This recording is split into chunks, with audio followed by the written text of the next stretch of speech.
Welcome to the Evolvepreneur AI Advantage Show, and I'm your host, Richard Wray. My mission is to help entrepreneurs understand AI and use it to their advantage. Join me today where we dig deep with our guest and get you the best concepts and strategies. Today's special guest is Sid Mohasseb. Sid Mohasseb is known as the entrepreneur philosopher. He believes in our individual ability to shape our destiny and constantly enrich our authentic self, to evolve always and not to leave change to chance. He's a best-selling author, university professor, TED speaker, advisor to Fortune 500 leaders, and has built multiple companies and invested in many more. Today we're talking about the philosophy of entrepreneurship and AI. Sid, welcome to the show. Pleasure to be with you. Sid, I always like to ask my guests, where in the world are you? I am in Los Angeles, California, but I'm okay otherwise. Well, it's not your fault. It's all okay. So, Sid, I have to say, your bio is so extensive. I have, obviously done a very reduced version of it. Is there anything that I missed out today that you would like to call out? Yeah, I used to be 6'2", and life pounded me down. So got lots of scars on my back, lots of experience, failures and successes. So it's a combination of different things. And as you mentioned, I've done lots of different things, from being an operator to an advisor to an Mhm. investor to exiting companies, and to teaching and speaking engagements and so forth, and writing books. Fantastic, fantastic. So let's dive straight into this. As a philosopher, can you give us a short take on where you see us being now with AI? Well, if we look at this as an evolutionary path, and all evolutionary paths are challenging, then we view it differently than as a change in our day-to-day behavior. Mhm. Every evolution from beginning of time has had its challenges. This one is no different. Why is it an evolution? I believe that we have, for thousands and thousands and hundreds of thousands of years, have evolved in one form or another, and now it's time for us to evolve in a different way, as opposed to physically, to evolve in our mindset and mental ability, and applying our innovation and creativity in a different way. Are we ready for it? I mean, maybe not. But these evolutionary paths are take years, hundreds of years. Are people afraid of jobs? Yeah, but hey, change and getting to a new place does require it. Otherwise, we wouldn't drive cars, and everybody would be sweeping poops and on the street because all the horses were running around. But we got over it. We did it. The industrial revolution came. All of that stuff. We don't use pigeons to carry messages, and we don't use our teeth to cut through a piece of meat. We use a knife. We have used fire for years and have been able to contain it and put it to good use. Um, so is it an age of difference? Of course, it is an age of difference. Is it moving faster than other periods of evolution? Perhaps, because we are better, faster. Our kids of 40, 50 years ago, when you sit, anybody that has a kid or has a cousin or a second cousin can attest to it. A 5-year-old today is very different than a 5-year-old 50 years ago. We're smarter, we think differently. Yeah, I mean, we can blame a lot of things about our education system and this and that, but the fact of the matter is we are evolving and we are on a path. And if we push against this evolution, the question becomes, who's going to be the fittest, who's going to survive? Is it the Australians or the Americans? Is it the Chinese or the Russians? Who would embrace change faster, and who would be taking the challenges of change? Now, one thing I believe in, Richard, is this: notion. You mentioned my TED talks. One of the latest ones was about this idea of are you the art or are you the artist, the sculptor or the sculpture. Essentially, the talk begins with this idea about change.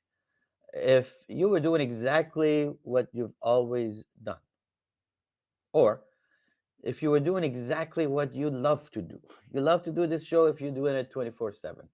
Let's say you love a weather that's in spring it's 72 degrees, or a winter that's the beautiful rain. If it's the birds are chirping, everything is wonderful, everything is beautiful. You're eating exactly the same thing that you love. Uh, Everything is hunky dory. But let's say that it's always the same. That is, there's no change. If you have a 5-year old, your 5-year old will always remain 5-year old. If you have a pain, you always will have a pain. If you won't see growth. Change is the only friend that we have that provides us with a choice. Only friend that provides us with a choice. And it's choice that provides change, that provides progress, that provides a better life, that allows us to be the art and the artist, allows us to paint our next best version. So the idea that we're facing a world that is now filled with AI, or it could be something else, whatever you would want to call it, it's a tool. It helps us move faster, do things faster, but it's our choice. Do we push against it because our jobs will be different and we don't want to learn new jobs, and it's we're addicted to the sameness of it? Yeah, it could be. Would that happen? Of course, some of us would, and but some others won't. And Would there be significant productivity in the world? Of course, there is. According to McKinsey and some others, there's somewhere around 13-14 trillion dollars of economic gain every year in the next 5-6 years. Now, Well, through let me just through AI. just through AI, and let me put that in context for you. China's GDP is about 17 trillion. That is Mhm. 1.4 billion people work for an entire year to create 17 trillion dollars. This is 14 trillion dollars every year, and that's the Amazing. starting point. So would that attract people to make investments there? Of course. Would they push through the change? Of course. So it's an unavoidable thing because it'll provide productivity and betterness for people's lives and so forth. But along the way, we're going to stumble. Along the way, things are going to go wrong. Along the way, a lot of stuff is going to happen. But that's part of change. It's part of building a company. It's part of entrepreneurship. It's part of life. Life doesn't come with a set of instructions. You know, I don't know if you guys in Australia have IKEAs. Yeah, yes, we do. You go to an IKEA, you buy I don't know, a cabinet or a bookshelf, and you bring it home. It's got a list of things to do. It's instructions. Take part A, attach to part B, screw it to the left, and then take part C, and boom, voila, you have a bookcase. Entrepreneurship in life doesn't come with instructions. There is lots of how-to books, lots of how-to books of how to do a specific task. How do you put this thing to this thing? How do you do marketing? How do Mhm. you do accounting? But entrepreneurship as a whole is a very unique thing for every individual. Now, here's why you mentioned some people call me the philosopher, uh, and particularly focused on entrepreneurship. If you go back on the definition of the word of entrepreneurship, it is it means an entrepreneur is someone who has something, an idea, a product, something, who wants to change that or exchange that with something else because he or she believes that it's of higher value. So, entrepreneur is someone who has something and exchanges it with something that is of higher value, knowing that there is a risk. Knowing that there is a risk. So, I have a product. I want to sell it to you, and I know that you may not buy it, it may not work. Boom, that's entrepreneurship. But with that definition, I'll claim that every student is an entrepreneur. We go to Okay. school, we spend all of our time, somebody's money, or take a loan in hopes that we get a degree and we'll have a better life, but there's no guarantee. No, I mean, there are plenty of people who have gone to university, for instance, studied hard, and then complain afterwards, "Oh, I did this course, and now I can't get a job." That's It's right. nothing. There is no guarantees in life, in that respect. Correct. You've mentioned some really interesting things there, so I want to just dive into a few of them. But what do you think that the main resistance is, or the cause of resistance when it comes to accepting AI? Is it portrayal in the media? Is it a history of movies where AI takes over the world?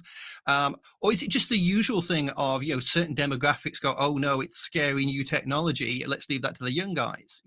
What's the biggest blocker for people to truly take on AI as just a tool, not some scary thing? So let's think of it this way. I did. Let me give you an example. I did an article. I do a lot of articles on Mhm. Hill, Harvard Business Review, London School of Economics, all Yeah. sorts of. Like, there was an article that came out of mine, maybe about a couple of 3 months ago, on the Hill, Mhm. which is a publication comes out of Washington, and the editors have control over the title of Yep. what the heading is. I had within about an hour about 350 some comments, which was wow. This is Yeah, it's a lot so of comments. interesting to people. This is dynamic. It's great. So I looked at it, and except two of them, none of them have read my article. None of them have read the article. They have just reacting to To the this headline. heading, right? So here's the thing, and unless something is punchy and it scares you, and it's if you have a TV that says, "Hey, today we have nothing to report, the world is perfect," okay, so people don't watch.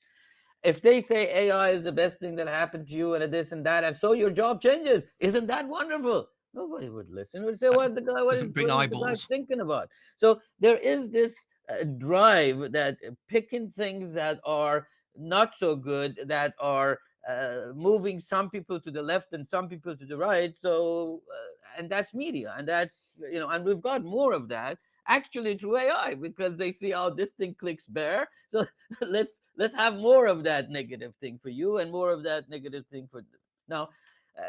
People say this AI is scary. I don't think the job change is really where the scary part is, and I think we should be more afraid of people than AI. Now we can Mhm. talk about that of why, but the focus now is, hey, are the jobs being lost, are this being lost, and as you mentioned, oh, are we terminator, and all of that is kind of partially our choice. I mean, can you take a knife and go kill people, so we should ban the knife? No. But can you kill with a knife? Of course you can. So the question is how you view the situation, and the viewing of the situation in the media is one that drives clicks and drives audience. And that's not something that if you say, oh, it's hunky dory, it's the best thing in the world. We do also have a divisive system of government that has grown even apart, not only nationally in US, but also from a global perspective, the Chinese versus the Americans, and this. So those also help create divisive thoughts, and as a result, I think it was a Reuters thing that came out. 61% of the people are afraid of AI. 17%, I don't know what it is, but I'm kind of afraid. If you don't know what it is, why That's are you that's afraid? really interesting. I don't know what it is, but I'm afraid of it. What That's are you the afraid monster of in it? the closet. There's something under the bed. There's something scary. Correct. And as you correctly said, it's those big scary headlines. I mean, how many times have people forwarded on something in social media when they've only read the headline, they've never read the rest of what it might be I, about? I just gave you an example. Yeah, This exactly. article that Your I doc. had was actually giving a third option between two things. And the third option had nothing to do with those two things. I was giving an alternative of the view of universe and some stuff, but they hadn't read it. They just looked at this and they had to pick side, this or that. It's it's black or white. And this is what I'm saying. If there's something scary, is that now because we like something, we just get that thing. Let me explain. If I like the right or the left, if I like environment or I'm not for environment, if I believe in global warming or I don't global, if I'm for Trump, against Trump, for China, against, you name it, for something or against something, the social media, which is a significant part of what people consume, people don't read anymore. Hmm. So with what they consume, our attention spans are, I saw a study that says it's about 8 seconds. A fish has a 12-second attention span. It's like amazing what we've done. But here's the thing: if I see the same view of the world, whatever that view of the world is, and I see constantly the same thing, and I have friends who believe in the same thing, then I'm going to pass on that view to my kids. So if I go one or two generations, I will have a completely polarized society. If there's something scary, that's the scary part, not losing your jobs. So, but in this scenario, and this is on the pure philosophical side of it, what comes first, the confirmation bias or the opinion? Because it does feel like that the two are melding. So the opinion is exaggerated through the confirmation bias. So Hmm. that is, if I think, oh, maybe this global warming thing is, yeah, and then I start clicking on things that are against, and then I see all these people and all these evidence. So I'm provided with evidence that supports a way of thinking, as opposed to a balanced thing, because we don't have the time or the attention to look at both sides and apply critical thinking to it. So my point is, this is not something that AI is doing. This is something that we're doing. We And shouldn't be people are afraid of employing AI. This AI is us. to, but people are employing AI and algorithms to exaggerate this. So once you go down a certain track, to keep your eyeballs on that site or within that app, it's a case of I'm Correct. going to feed you more of what you like, Yeah. and the scarier the better. The scarier the better. And this is like, hey, we're driving cars. I drive this car and I go on sideways and I hit 10 people and nobody says there's a problem. I can just go on killing people on the side, either on this side or that side of the street. Doesn't matter. Either the blue, the yellow, the white, the black, whatever that is, it doesn't matter. What happens is then it's okay. And that's the way life is. And it's completely okay. And the car isn't driving, we're driving. Mhm. So if there is anything that I think we should contemplate, is this notion of uh, being thoughtful. And I think part of that has to do with education. Part of that is being able to say, hey, don't be afraid. This is something just like the knife, just like this, just like that. I remember when when I was going to school, we couldn't use a calculator. It was illegal. They'll Yeah. kick us out of school if we use the calculator. Guess what? What happened? Now Nothing. everybody's using them and more. Everybody. It's more. So I believe that yes, this is powerful. I hope after 50 years, we have a better calculator or a better mousetrap. That means that we have advanced. Yeah. Um, So, but a question, one of the phrases that you mentioned there is critical thinking. yeah. Okay. And my own personal take is I don't think people use critical thinking and don't do additional research, follow on research when they see something. Is that something that you think should be taught in schools? And is this something that you pass on to the leaders of the Fortune 500 companies that you advise? So let's first of all, let's clear the definition of critical thinking. Critical Mhm. thinking isn't that I'm thinking a lot, isn't that I am very thoughtful. That's not it. It means it has two key elements: objectivity and judgment. Objectivity and judgment. Notice there is judgment. Now, it's not being judgmental, which is where people get Mhm. confused. Judgmental means I introduce my own bias into a decision. But you make judgments every day. You get at the, you want to go grocery shopping. Do you turn left or right? Is this street blocked or not blocked? Should I stop because at the red light or not stop at the red light? Should I eat this or that? We're making judgments of what is better than other things every day. Should my kids go play baseball or basketball? Should we go to this restaurant or that restaurant? We're making judgments of what is better than something else. When we introduce our own biases in it, then it becomes judgmental. For critical thinking, you have to have two things. Yeah, one is objectivity. That means being aware of the biases that we have. And two is being able to judge and come from point A to point B and make a better decision. That means we have to learn from other sources. That means we have to use data. That means we have to be able to transfer knowledge from one situation to another situation. So I fall over here because on the steps I should remember this as a critical thinker, that hey, I could also fall over there. It's not the Mhm. same stairs, but it carries the same danger and the same opportunity of going up and down the stairs. So the last thing of it is being skeptical. That is part of being a critical thinker. It's healthy skeptical. It's not an argumentative skeptical. It's being able to look at a situation, look at both sides, be aware of your judgments, and then make a decision. Now, who should do that? Everybody should do that. But do we do it? No, we don't do it, because we want to go with we have created. And I make this argument in my book as well, in terms of we have created a how-to society. That means I'm going to tell you, want to be the best entrepreneur? Here, do these 7 things. Right? But hey, we're not all the same. That's why I say you're not them. We're not them. You're not. I'm not Elon Musk. You're not Elon Musk. You're not Jeff Bezos. I'm not.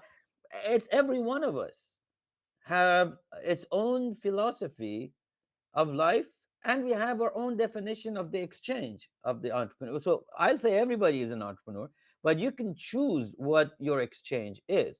I would I would claim Mother Teresa was an entrepreneur.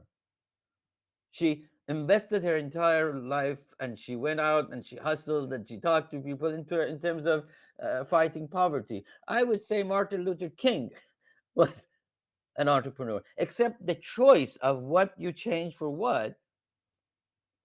And that's the philosophy of That's a big talking. difference. That is a big Big difference. difference. Absolutely. I mean, when I'm talking to people about this, I generally refer to John Rawls' veil of ignorance, and putting yourself in the position of both people in a scenario where there could be a good thing or a bad thing happening. You are the person doing something or the person having something done to them, and you don't know which one you are. So that's my personal favorite when we get into these sorts of realms. So one So of the things I tell people, uh, particularly in my, I teach at university. So part of mhm, one of the mhm. things that I kind of ask my students to do is always dispute yourself. That is, imagine you're on the other side of a negotiation, of a discussion, of whatever it is that you want. Go to the other side and try to dispute your own argument. You know your flaws of your argument. If you can dispute yourself to a point that you say, hey, I don't have any more things to dispute without your bias, then you have a solid argument. If you cannot dispute, if you can't, if you don't dispute yourself, somebody else will.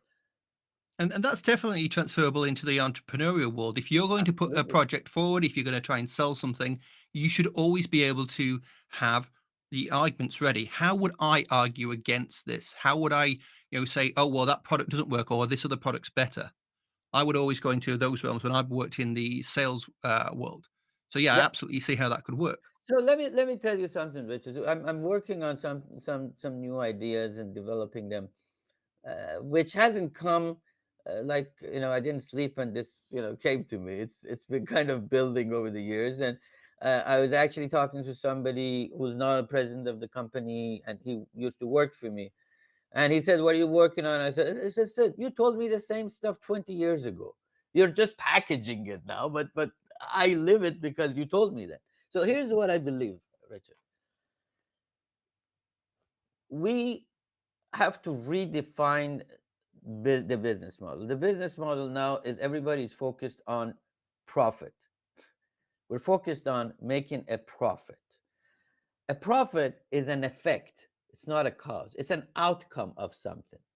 It's an outcome of what? A series of actions. We do this, we do this, we do this, we do this. We have this product, this market, this. Okay, Mhm. those actions are as a result of a decision or a series of decisions. Those decisions are because I have an exchange. That's why I make that decision. I'll say this. That's where the true entrepreneurship come in. I make a decision. I have something. I'm going to change it with something else because I think it's going to be better. And then I add KPIs or key performance indicators and something or another to to see this exchange happens. I have something. So the cause is again that exchange. Exchanging what? A value for something else. What I have for some value. Now, let me ask you a question. Do you sell or do people buy? Who has that decision? You or them? Well, they may always make the choice to buy. You can Okay, sell so as much you as you want or are try and sell, but they still have that final decision as to whether they buy correct. or not. So here's the thing. The cause is them seeing value in you. If you provide, if I have cancer and you have the cure for cancer, that decision is absolutely 100% perfect. You come to me, you say you have the cancer, this pill fixes you. I'll give you my home. I'll give you You everything that do I whatever, have. and that's the classic sales thing, though. Yes, somebody may want something, but they've also got to have the means to obtain it from you, and that's where the balance, that's where the real sales comes in. So Of saying, so, so that's where I'm headed. mm, If the value exchange is right, the value exchange, how much money do they have? Do they have the desire? Do they have the ability? All that sort of stuff. But at the end of the day, we believe this is the illusion that we think that we have a sales machine that's selling. We have the only thing that we control is the creation of the value and the communication of the value. Here's the value I created, and Richard, here's what it is. You make the decision. You make the decision if you want this or you don't want this. So if you go as opposed to an effect to a cause model, it's a very different model. Now, here's the other thing in it. That's there are five constituents or stakeholders in a business, and they are kind of in gears. They're working together all the time. You have the employees. They make the decision to work with you. You don't make a decision. You think you're making a decision to hire them, but they make a decision of for the amount of money that you give them. Is that enough for them to put in their full credibility, their full creativity, their full innovation every minute of every day, 5 o'clock in the morning? Do they give you that for that? Or and it's not an exchange. It's not just about money. They may get options. They may get benefits. It may be. It's a lot of other or they stuff. may just need to put food on the table and are put up with a really crappy job. That that's exactly right. And that's their decision, not your decision. That is their decision. The same thing about partners. They decide if they want to do business with you because you are a good, you pay on time, or you have the right pricing, or you are a vendor to Apple, so it's good to work with you because I have prestige. Or they are aligned with the cause of your business and they think it's good to do business with you because you're both environmentally conscious or whatever that might be. And then you have the society and the investors. But All of those expectations are constantly changing, constantly changing. The customers aren't the same customers, they're doing different things and so forth. The investors expectations are changing, the employees are changing, all of them are changing. So as a leader, your role is to orchestrate and harmonize these changing causes.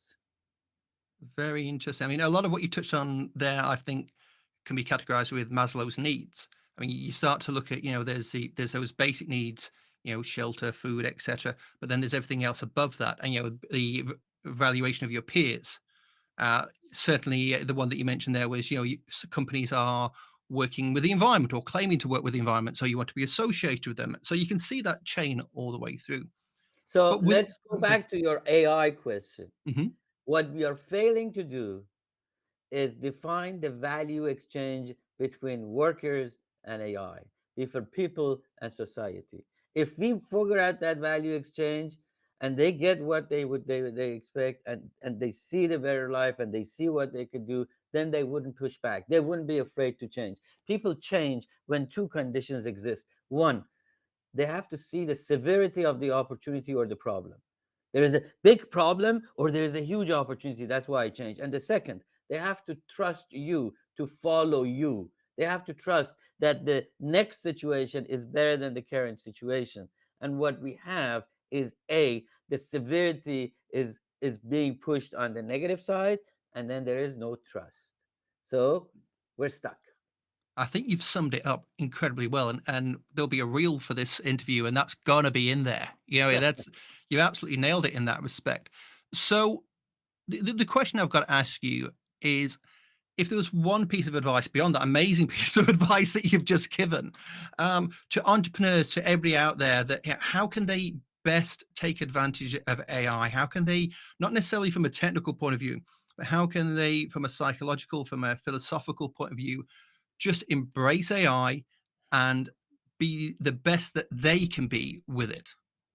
So I would say, think of it as the calculator, think of it as a piece of paper, think of it as the PC, the laptop that we're now talking on. Think of it as something like a Zoom, an email. Mhm. It's another piece of a tool that can improve your productivity, your life, and so forth. So if you look at it that way, uh, then you're looking at a whole host of tools in front of you, and your future is built by using these things like a Lego, if you would. We put all this stuff together. One of us has a better, they can play basketball better, and somebody is better at math, and somebody can swim, and somebody. Those are the tools and talents that they have. How you use those tools and talents with the context of AI is the way for you to grow. And again, I want to go back to this idea that you are not them. You have to find your own philosophy. You have to see how this new change fits into your life. And it does have something to do with the profile of people. Some of us are a little more risk prone, some of us are less. Entrepreneurship is not about taking risk, it's about navigating through risk. Risk takers are in Las Vegas. Entrepreneurs are not even managers, because they don't wait for change to happen to them and then they're managing it. I never like this managing change. They are navigating through it and creating it.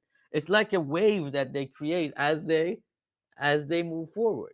So can they think about this tool as a part of their next wave of change and believe that they are building their next best version?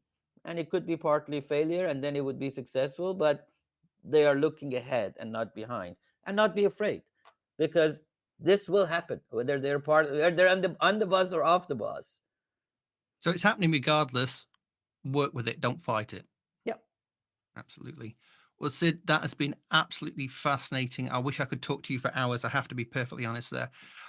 Where can people find you, and what's the big project that you want people to be aware of that you're doing next? um, they can find me at mohasseb.com, my last name.com. That has all the information about me, and my email is sid@mohasseb.com. It's pretty much my first name at my last name.com. And I do get my emails. I do respond. I learn from people as they have ideas about what we've talked about. I would love to hear it. Again, I'm a sucker for information. I read hours a day, and that's that conversations and people teach me more than you can imagine. What project am I working with? Is this what I just we kind of touched on? Is this redefining, which I'm sure it's going to be a series of articles, maybe a book, maybe not a book, but it's this idea that we have to redefine the business model. We have to move away from this idea that profit is centric. We have to move away from this idea that we are in control of the outcomes. We have to believe that the outcomes are the effects, and begin to think about the causes. And the causes are not necessarily the decisions that I make as a leader, as an entrepreneur. It's also the decisions of what they make, the buyers, the employees, and so forth. And the job of an entrepreneur, the job the reason a company will grow and sustain and be successful will be the ability of the entrepreneurs to harmonize all of these different factors that are constantly changing. If we can achieve this constant balance, then we have a good company. If we Sid, don't, something is wrong. It's like a body of an Olympic athlete that has an excellent upper body strength, but has a difficulty running, a mile. It's got to be consistent. It's got to be connected. Sid, that's been absolutely fascinating. Really appreciate your time today. Pleasure to be with you. Well, that's a wrap on another awesome guest episode for the Evolvepreneur AI Advantage Show. Just before you go, if you like this episode, we would be very grateful for a 5-star review. Please also consider recommending the show to a friend or two. Make sure you subscribe for future episodes at aiadvantage.show right now. Until next time, I'm Richard Wray, and if you're an entrepreneur, get the AI advantage today.